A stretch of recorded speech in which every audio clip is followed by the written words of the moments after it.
A concentration cell is a cell that has the same electrodes on both sides. So here we have zinc electrode on the left and zinc electrode on the right. The only difference is the concentration. On the left side, there's a 0.10 molar solution of zinc sulfate. On the right side, there's a 1.0 molar solution of zinc sulfate. So the left side is the less concentrated side, and the right side is the more concentrated side. There's a tendency for the concentrations to be equalized, and that's enough to create a small voltage. So how could we make these concentrations more equal? Let's focus on the less concentrated side first. The less concentrated side needs to get more concentrated, so it can do that by increasing the concentration of zinc 2 plus ions in solution. So how could we increase the concentration of zinc 2 plus ions? Well, if solid zinc turned into zinc 2 plus ions, that increases the concentration. Solid zinc turning into zinc 2 plus is oxidation. So oxidation occurs on the less concentrated side. So let's write that down here. So we have solid zinc turning into zinc 2 plus.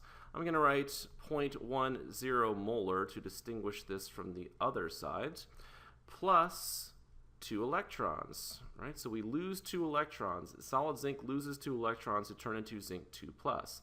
Those 2 electrons move in our wire here, and we create a current. Now let's think about the more concentrated side. The more concentrated side needs to decrease its concentration. So it needs to decrease the concentration of zinc 2 plus ions in solution. It can do that if zinc 2 plus ions come out of solution. So if they gain electrons to form solid zinc. So that's a reduction. So reduction occurs on the more concentrated side. So let's write that. Reduction right here. So this would be zinc 2 plus ions. I'll write 1.0 molar concentration once again to distinguish it from the other one. So this would be gaining 2 electrons to form solid zinc. So overall, what is happening overall here? So let's draw a line, right? So we have solid zinc on both sides, so we can cancel that out. We have 2 electrons on both sides. So on the left side, we would have zinc 2 plus at a concentration, an initial concentration of 1.0 molar, right? And this is going to zinc 2 plus at 0.10 molar. So this is zinc 2 plus at 0.10 molar. How do we find the voltage of our concentration cell?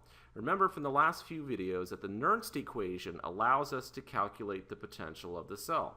So let's get some more room down here. Let's write down the Nernst equation. The cell potential, which is what we're trying to find, E, is equal to the standard cell potential, E0, minus 0.0592 over the number of moles of electrons transferred, which is N, times the log of Q.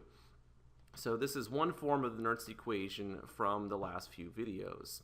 Let's think about Q. So what would Q be for our concentration cell? So Q would be equal to the concentration of zinc 2 plus, this would be the concentration of zinc 2 plus, on the less concentrated side, so this is the concentration on the less concentrated side, over the concentration of zinc 2 plus on the more concentrated side, so over the concentration on the more concentrated side. So right now, that would be 0.10, right? Right now that's 0.10 over 1.0, so 0.10 over 1.0. So this is what Q is equal to. Next, let's think about the standard cell potential. So the standard cell potential E0. What's the standard cell potential here? Well, remember, the standard cell potential is the potential under standard conditions, so 1 molar concentration of zinc 2 plus. So let's write down the reduction half reaction. So zinc 2 plus, this would be at 1 molar. So this is a reduction half reaction, so gaining 2 electrons to give us solid zinc. If you look at a table of standard reduction potentials, the standard reduction potential for this half reaction is negative 0.76 volts. For the oxidation half reaction, we need to show solid zinc turning into zinc 2 plus ions, and this would need to be a 1 molar concentration of zinc 2 plus ions because we're talking about standard cell potential, standard conditions. This is oxidation, so losing 2 electrons. The standard oxidation potential, right, would be just the negative of the standard reduction potential. So the standard oxidation potential is positive 0.76. All right, so we've done this several times in earlier videos. Therefore, the standard cell potential, right, the standard cell potential would be equal to negative 0.76 plus positive 0.76, which is equal to 0. So the standard cell potential is equal to 0. That makes sense because under standard conditions, you're starting with the same concentrations, right? So you shouldn't get a voltage difference. So the standard cell potential is equal to 0, and we're going to plug that into here in the Nernst equation. All right, let's go ahead and plug everything in. So the cell potential, E, is equal to the standard cell potential, which is equal to 0, minus 0.0592 over N. What is N? We go back up here to remind ourselves that N is equal to 2. We're talking about 2 electrons transferred. So we write N is equal to 2. So let me make sure we keep that Nernst equation up there. So N is equal to 2 times the log of Q. And Q is equal to 0.10 over 1.0. So 0.10 over 1.0. So let's solve. Let's find the potential of the cell. So let's do the math.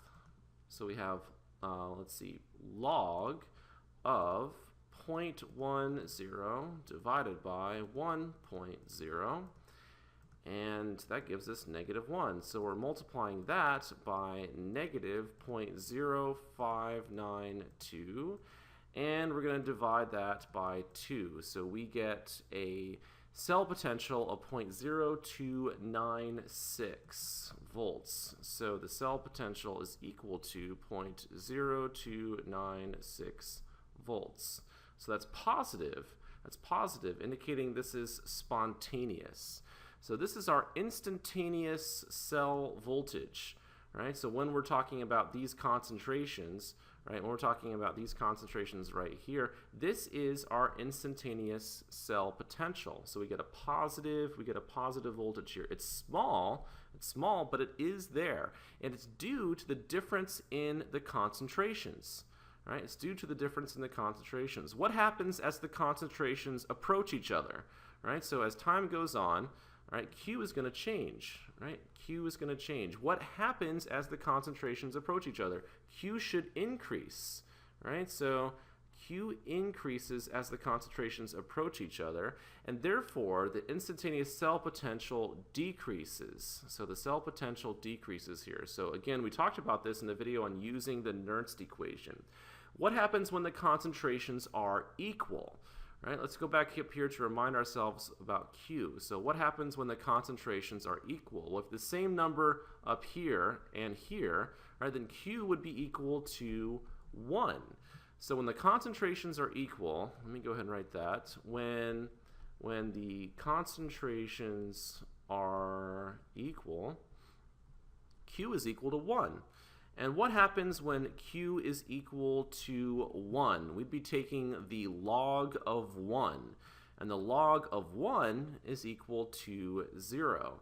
So let me go ahead and write that down. So E would be equal to 0 minus 0.0592 over 2 times the log of 1. And the log of 1 is 0. So all of this goes to 0. And therefore, your cell potential would now be 0.